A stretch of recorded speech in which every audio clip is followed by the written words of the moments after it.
The newest development in the chapter of magic and the internet has to do with a concept that has been called meme magic. Meme magic, according to Know Your Meme, a website that focuses on meme, says that it is a slang term to describe the hypothetical power of sorcery and voodoo supposedly derived from certain internet memes that can transcend the realm of cyberspace and result in real-life consequences. Since its coinage on the image board 8chan, which is a successor of 4chan,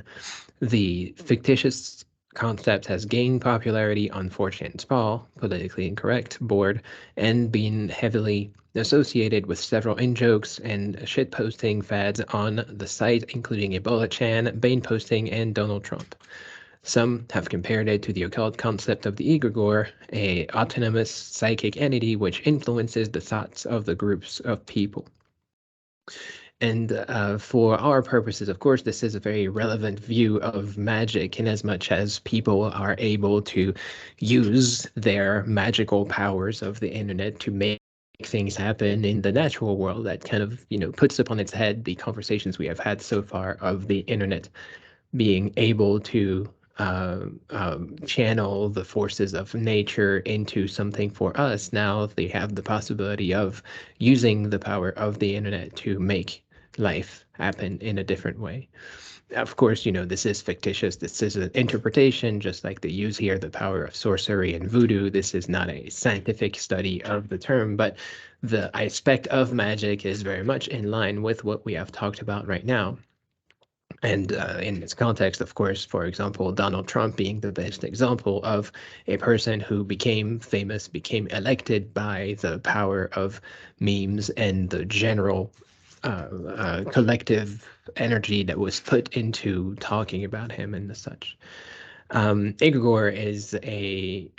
concept that exists in literature, so kind of a more classic concept that kind of comes from the same idea that, the collective thoughts of people would be able to bring up an idea, and that refers to an example of the game, as we have mentioned it before in this class as well, in the context of meme and 4chan,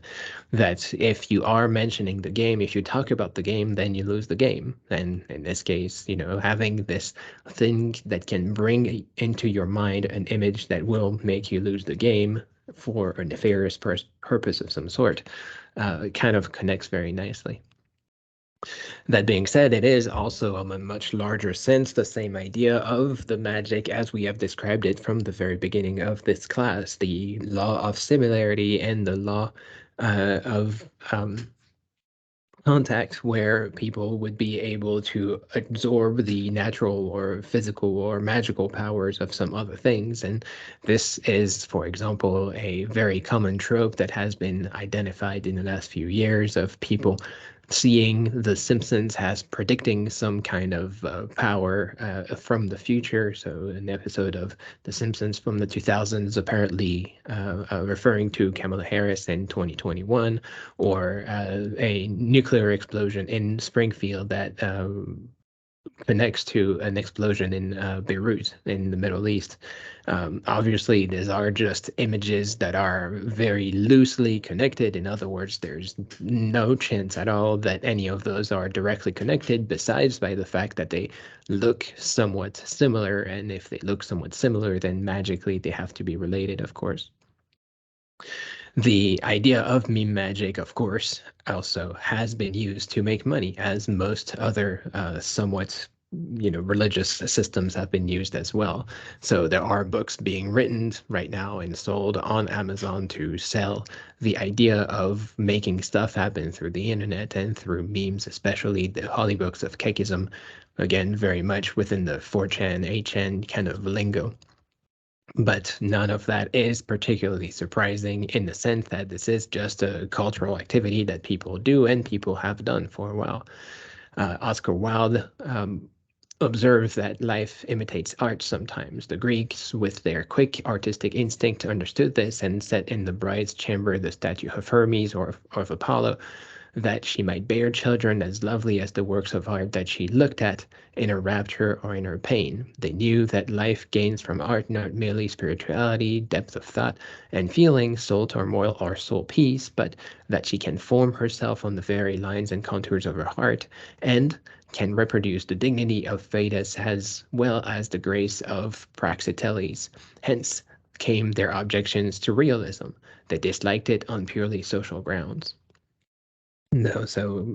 if you believe that things can be related by their visual aspect, then you kind of organize your life around this and you create these modes of thinking in which the gods of beauty or the gods of very specific worth would be able to bestow specific powers on your children, and you put those things together for the very specific purpose of, in this case, life imitating art, maybe life imitating nature of some sort, because they have some kind of visual connection. But on the much larger aspect here, the failures or successes of the internet at providing us with certain forms of art and perhaps some forms of imitation are also something that has been the source of fear for a lot of people. For example, having robots that look kind of like us, or maybe that work kind of like us, or maybe can be better than us, maybe better than us in our jobs, or even maybe better than nature itself at doing its job, is a thing that has been agitating people, especially in science fiction, for quite a while. Ray Kurzweil is a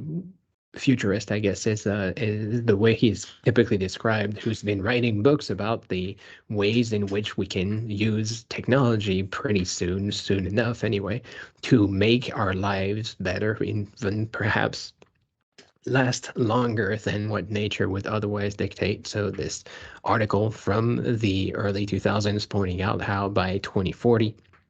we'll have microscopic machines traveling through our bodies, repairing damaged cells and organs, and effectively wiping out diseases. The nanotechnology will also be used to back up our memories and personalities. So by 2040 or 2050, we could be close to immortal. What's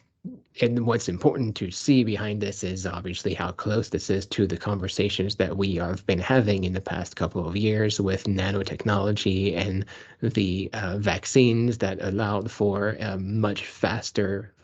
fight against a epidemic than anything else that we could have done before. Now, of course, the nanotechnology contained in vaccine is not robots. It's nothing like anything that has an active role in fighting the virus itself. It is a delivery system at best. But it is part of the thing that has made our technology much more efficient, and also something that has made a lot of people a lot more scared about the virus and the technology and, whoever is in charge of making these robots and these technologies and such.